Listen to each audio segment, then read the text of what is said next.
Assalamualaikum warahmatullahi wabarakatuh. Salam sejahtera teman-teman media cetak, media elektronik. Pada pagi hari ini rapat internal terkait dengan masuknya Indonesia menjadi negara yang aksesi OECD. Jadi negara aksesi itu negara yang dalam proses menjadi anggota.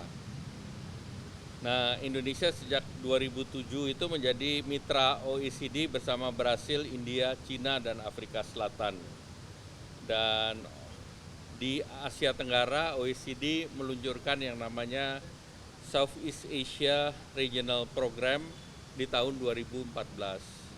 Jadi kemarin tadi saya laporkan Bapak Presiden pertemuan di Perancis 2 minggu yang lalu di Paris, itu dalam rangka 10 tahun Southeast Asia Regional Program yang dipimpin oleh Perdana Menteri Kishida, itu sekaligus Perdana Menteri Kishida atau Jepang menjadi memegang keketuaan OECD. Nah, dalam pertemuan Ministerial Council Meeting tersebut, Indonesia bersama Argentina diterima permohonannya. Argentina sampai dengan rapat kemarin itu berproses selama 5 tahun. Sedangkan Indonesia mulai dari surat yang dikirim OECD itu berproses selama 7 bulan. Nah, sekarang negara-negara yang sama statusnya seperti Indonesia adalah Argentina, Brasil, Bulgaria, Kroasia, Peru, dan Rumania. Mereka sudah berproses rata-rata lebih dari 2 tahun, bahkan Brasil sudah mendekati 5 tahun. Nah, Indonesia baru masuk dalam pendaftaran tersebut. Nah, praktek-praktek yang dilakukan itu beberapa negara yang sudah menjadi anggota dalam aksesi itu. Costa Rica butuh waktu 6 tahun, Kolombia 7 tahun, Chile 3 tahun. Jadi kita harus belajar dari Chile bagaimana mereka bisa menjadi anggota dalam waktu yang lebih cepat. Nah, sesudah aksesi ini, proses berikutnya adalah Indonesia mengeluarkan yang namanya memorandum. Jadi memorandum itu akan terdiri dari dokumen yang mencakup seluruh steering committee yang ada di OECD. Itu ada 26, itu mulai dari keuangan, ekonomi, anti korupsi, persaingan sehat, sampai dengan yang detail consumer policy, digital economy, teknologi policy, Steel Committee, kemudian termasuk shipbuilding. Nah, untuk itu tadi arahan Pak Presiden kita akan membentuk PMO di bawah kantor Kemenko, di mana itu akan mencakup seluruh kementerian, dan itu untuk mengawal proses transformasi menuju negara yang menjadi bagian dari OECD. Dan Sekretaris Jenderal Korman akan segera ke Indonesia tanggal akhir bulan ini, dan tentunya akan mengadakan pertemuan dengan Bapak Presiden, dan Sekretaris Korman direncanakan datang 28 sampai dengan 29. Nah, selanjutnya saya laporkan terkait dengan Indo-Pacific Economic Framework yang terdiri dari 4 pilar. Nah, Indonesia sudah menyelesaikan pilar 2, supply chain. Dan tadi Bapak Presiden sudah memberi arahan bahwa ratifikasi terhadap supply chain segera dilakukan melalui Perpres. Dan pilar pertama mengenai perdagangan sudah selesai 5 dari 11 klaster dan direncanakan diselesaikan akhir tahun ini, Desember 2024. Dan ini yang belum selesai adalah terkait dengan labor, environment, digital economy, dan juga trade facilitation dan competition policy. Itu yang belum selesai seluruh negara, bukan hanya Indonesia. Kemudian pilar yang akan segera selesai tanggal 6 Juni nanti, akan ada penandatanganan pilar 3 mengenai clean economy. Ini clean economy legal review selesai dan akan ditandatangan tanggal 6 Juni. Kemudian pilar 4 mengenai fair economy juga akan ditandatangani tanggal 6. Dan oleh karena itu nanti berikutnya kita akan mempersiapkan critical mineral dialogue, kemudian cooperative work program, dan clean economy investor forum. Nah, di dalam clean economic forum tersebut Indonesia mengajukan beberapa proyek, 17 proyek yang sudah dianggap dokumentasinya selesai, seperti geothermal, kemudian green refinery, kemudian sorghum to biofuel, blue ammonia, dan sebagainya. Kemudian tadi juga kami laporkan kepada Bapak Presiden terkait dengan semikonduktor, dan semikonduktor ini penting karena dalam OECD salah satunya juga akan mengirim fact finding mission mengenai ekosistem semikonduktor di Indonesia di pertengahan tahun ini.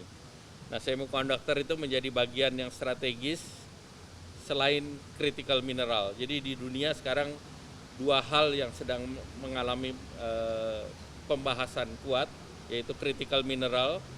Critical mineral itu Indonesia sudah lebih dulu dengan undang-undang mineral batu bara di 2009 dan sudah direvisi. Sedangkan Amerika baru melalui Inflation Reduction Act dan Eropa dengan Critical Mineral Act yang di tahun lalu. Sehingga ini menjadi tren pembahasan terutama untuk logam strategis yang akan menjadi bahan baku untuk EV, kemudian untuk otomotif, untuk industri pertahanan dan industri luar angkasa. Nah, semikonduktor itu mengikuti dari industri digital. Dan semikonduktor itu Indonesia harus membangun kembali ekosistem karena yang utama daripada industri semikonduktor adalah chip design. Chip design itu adalah membutuhkan ahli di bidang microelektronik. Oleh karena itu tadi arahan Bapak Presiden juga LPDP untuk didorong untuk memberikan beasiswa, melakukan training for the trainer. Dan saya laporkan dalam pertemuan dengan Menteri di Jerman, kita mempersiapkan SDM Indonesia untuk dikerjasamakan dengan Jerman sehingga bisa ikut dalam sekolah chip akademi yang ada di mereka, kemudian juga bisa magang di perusahaan-perusahaan semikonduktor yang sedang mereka buat.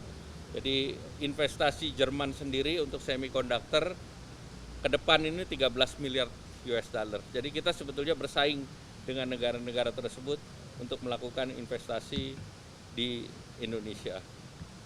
Mungkin itu saja. Terima kasih.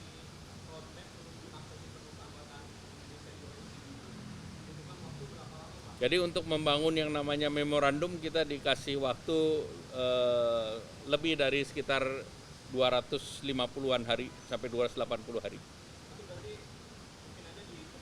Dari sekarang sampai nanti.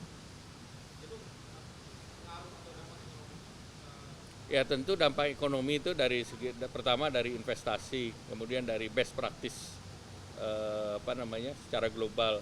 Kemudian dipercayanya Indonesia masuk dalam ekosistem semikonduktor.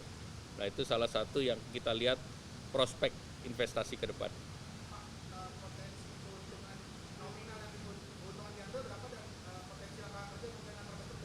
Ya pertama kan ini bukan proyek investasi. Ini kan proyek standar, jadi sama seperti tanya kalau standar SNI berapa investasinya, berapa orangnya kan itu tergantung investasi. Jadi ini adalah best practice untuk reform. Nah kalau semua best practice reform disebutnya like-minded country, negara yang mempunyai kesamaan kebijakan. Kalau negara punya kesamaan kebijakan maka yang akan masuk adalah sovereign wealth fund. Nah kalau ini kita bisa dapat, saya optimis posisi Indonesia dan sovereign wealth fund yang akan di Singapura akan bersaing. Karena sekarang hampir semua investasi Amerika 80% masuk ke Singapura, dari Singapura baru mecah ke berbagai negara. Nah ini antara lain hal-hal yang kita ingin ambil.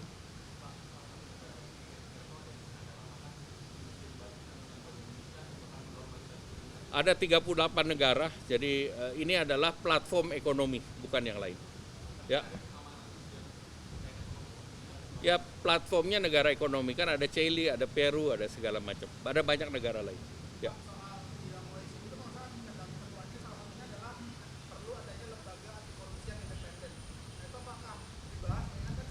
Itu mitranya di sini namanya KPK.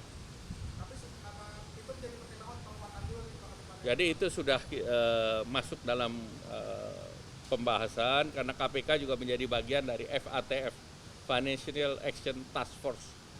Ya, oke. Terima kasih. Kan makan waktu 3-4 tahun. Jadi tidak ada satu negara pun yang 1 tahun langsung diterima. Untuk yang lain aja, misalnya contoh satu lagi CPTPP, itu Inggris butuh waktu hampir lebih dari 2 tahun untuk itu. Ya, kita targetnya 3 tahun, sama seperti Chile. Dan arahan Pak Presiden juga untuk perjanjian lain seperti CPTPP, karena kita sudah masuk di OECD, masuk di IPEF, masuk saja perjanjian. Karena itu akan membuka pasar seperti Inggris, Meksiko, dan yang lain. Era pemerintahan yang berjalan. Ya. 3 tahun. 3 tahun. Chile 3 tahun. Tapi penduduk Chile kan bukan, penduduknya tidak banyak. Ya. Ya, terima kasih.